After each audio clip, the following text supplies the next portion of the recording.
everybody, CW here. I want to talk to you a little bit about case prep, but specifically, very specifically, lubricating your cases. I had a couple of questions about it in my comments, and I've noticed a couple of other channels that I watch having some problems with that. And I wanted to touch base on what I do. Most of the time when I tell you things, it's just what I do. It's not necessarily the only way. It's never the only way. There's many ways to do things. I'm telling you the ways that I do them, the way that has worked for me. And this is for nearly 50 years of reloading. I started reloading in the early 70s, so it's been a long time. I've had a lot of trials and tribulations. I've made a lot of mistakes, and I've learned from them. And you will too if you're just starting out. But, you know, channels like mine where you've got an experienced reloader, you get the opportunity to really to cut through all the nonsense to find out what's worked for me. And it's probably going to work for you too. So let me show you what I use. A lot of people are really hooked on this one shot. And I won't lie, you know, I'm not a hypocrite. I do have it. I think it's a wonderful product. It can work for case lube. I don't use it for that. A number of reasons. And I'm not going to knock it down and say it's garbage and don't ever use it, yada, yada, yada. The reason I don't like it is, we'll get into, but lubrication needs to be applied in certain places and not in others. And if you get it in others, it's going to be a problem. It's going to be a problem for the results from it and the reciprocations from using it.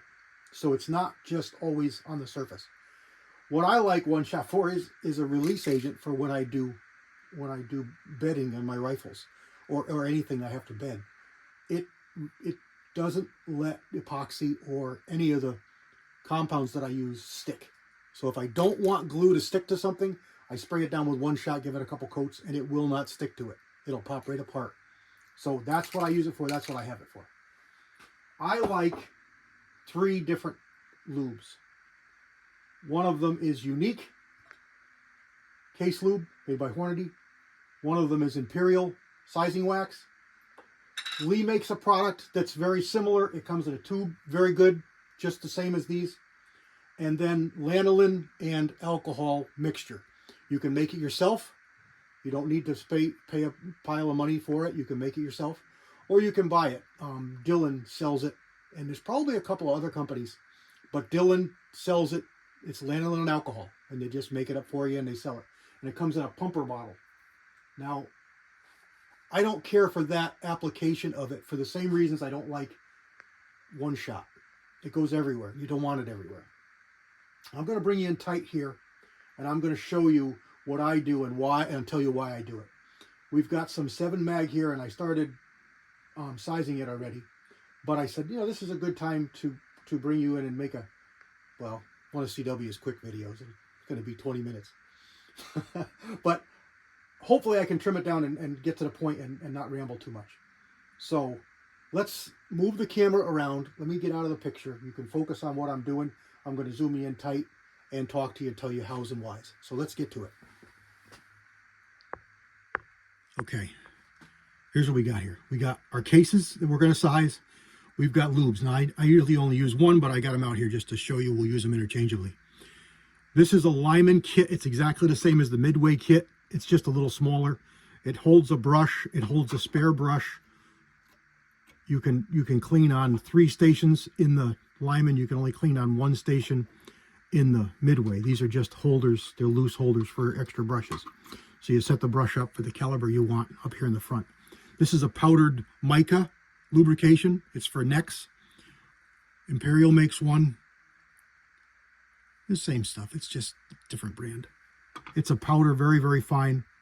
What we're doing with the brush is we're cleaning the inside of the neck, and we're applying lubrication to the inside and outside of the neck. So, first step, we got our brass. Clean it. Run it through your tumbler, dry, wet, however you do it, but clean it. You want to have clean necks, clean pockets. First step I do, come over here. Let me zoom you in. Hold on tight.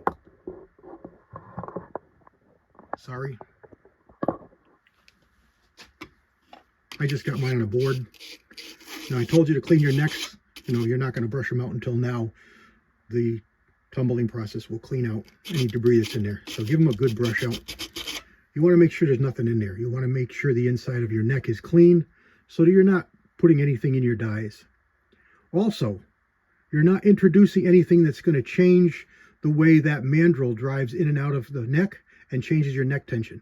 Neck tension is the quintessential point of reloading for accuracy. Consistency of your neck tension is like number one.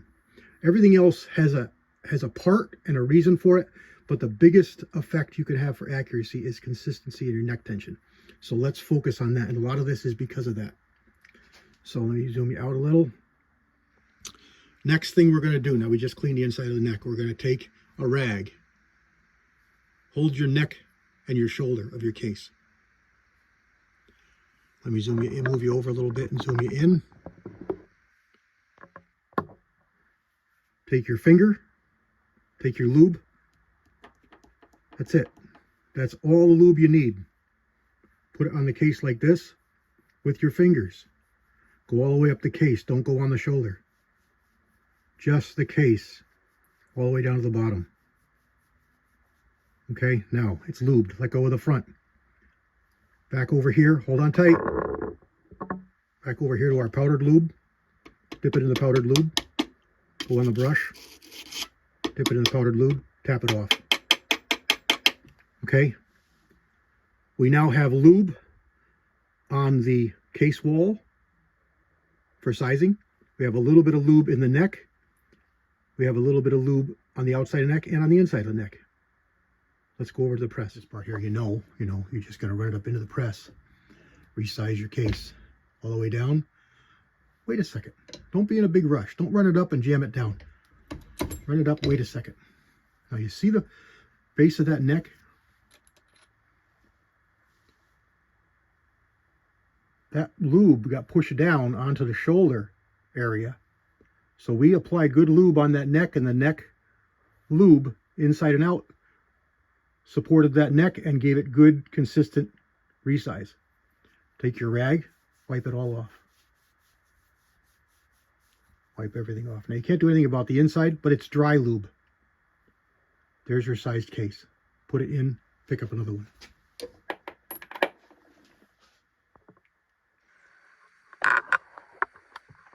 Repeat the process. I don't have to go through it with you, but there you go. Biggest thing right here. Let me zoom you in. Hold on. Whatever lube you use, okay?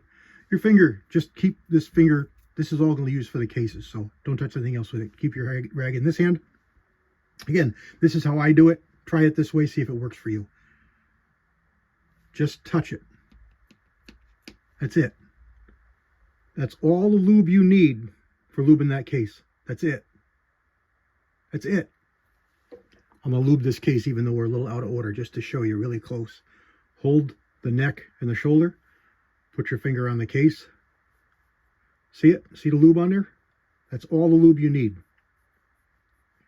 The reason I don't like the one shot is because you stand up your cases and you spray it. And they tell you, spray it at an angle, so make sure you get it down inside the neck. Well, that's a sticky spray lube. It gets on your shoulder. If you get lube on your shoulder and run it up in your dye, you're going to get dimples in your shoulder. You don't want lube on your shoulder.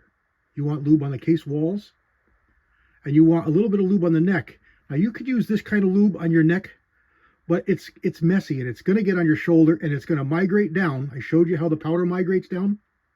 It's going to migrate down. It's going to get inside your dye, and it's going to start wrinkling shoulders. You're going to get to the point where you're lubing your cases, but you're careful not to get anything on your shoulder, but you're still going to wrinkle shoulders. You're going to say, CW said I wouldn't wrinkle shoulders. What's going on? You put it on your neck. It migrated down inside the dye till it's inside the dye on the shoulder, and it's wrinkling necks. Goes back to a previous video where I spoke to you about cleaning your dyes. If you're going to load up a couple of 100 cases after you're done, or the next time before you start, take your dye apart and clean it. You can use an ultrasonic cleaner. You can just use a brush. You can spray it out with carb cleaner, something like that. Fine, brush it out. You're done. You're good. I like to use an ultrasonic cleaner because it works really good for me. So we've got this lubed outside. We're just going to go over here quick off video.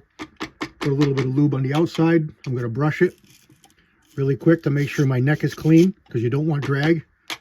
Tap it off. So we got an outside lubed, case lubed, neck lubed case. Back over here to the resizing die. Run it up in. Don't be in a rush. Give it a second. That brass is just moved. It can spring back. If you give it a second to acclimate to its position, you're going to have more consistent loads. So don't be in such a rush to jam it up in there and jam it out. Don't get caught up in that, I can load 50,000 rounds a minute. This is more precision. This is more finesse. The reason for it is accuracy. So go slow. Take it easy. Enjoy the process. There we go. I could go on and show you this, but that's the crux of it. You can substitute this stuff if you want to. This is just more of a molly. Does the same thing. This tends to be a little bit more clumpy. I don't know if it's moisture. It probably is moisture in your room, in the area, how it is in here. It's pretty dry here. I'm in the basement. But tap it off. Look at them. Make sure you're not getting big clumps of lube in there. Even though this is a powdered mica, it's very fine. It will accumulate. So you still have to clean your dies. It's just not going to create wrinkles in your shoulder, which is why I like it for the necks. There you go. Don't use too much. Just a little bit is all you need. Take your one shot, set it aside, try this. This stuff is cheap. It's not expensive. It works. It lasts a long time. Just touch it just a little bit and rub it on the cases I showed you. That's all you need. Once these are all done, all sized, I'll clean them again. You can do a dry tumble. It's a good place for a dry tumble because you can run them in there for 10-15 minutes. You know, throw them in there, go upstairs, go outside, go do something really quick, come back in 15-20 minutes, half an hour, turn it off, take them out. They're clean. There's no lube inside the necks. You don't want lube inside your necks because you want consistency when you're seating, when you're loading. You want everything to be as consistent as you can for that neck. So if you've got a little bit of lube in this one, a lot of lube in that one, no lube in this one, guess what? That's not consistent. It's not consistent. There's really no way to apply consistent across the board lubrication in there. So let's remove all lubrication and have none. Let's have it dry. It's fine. Dry necks, clean, dry necks, properly sized. Prime them, charge them with powder, seat your bullets. Trust me, you're going to have better, more accurate ammo. There we go. God bless everybody. I hope it's helpful. Leave me a comment. Let me know what you do. Love to hear about it. CW out.